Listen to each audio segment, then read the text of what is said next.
আজকের ভিডিওটি শুধুমাত্র সেই সমস্ত আমার ভাই বোন মা বোনেদের জন্য যাদের মধ্যে বা যে সমস্ত স্বামী স্ত্রীর মধ্যে সম্পর্ক একদম প্রায় ভেঙে যাওয়ার মুখে বা একদম মনের মিল হচ্ছে না বা কোনো মতেই তারা আর নিজেদের সেই পুরনো জায়গায় ফিরে আসতে পারছেন না, বুঝতে পারছেন না এর কারণ কি।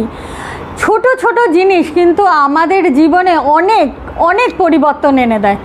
আজই করে ফেলুন, দেখবেন সমস্ত সম্পর্ক আবার পুরনো জায়গায় ফিরে আসবে। কি করতে হবে? আপনাদের শোয়ার ঘরের পুরো ঘর সম্ভব না হলে আপনাদের শোয়ার ঘরের মানে স্বামী স্ত্রীর যে সমস্ত স্বামী স্ত্রীর হাজব্যান্ড ওয়াইফের ঝগড়া হচ্ছে তাদের উত্তর আর পূর্ব দিকের দেয়ালটি অতি অবশ্যই সবুজ রং করে ফেলুন, দেখবেন জীবন বদলে গেছে।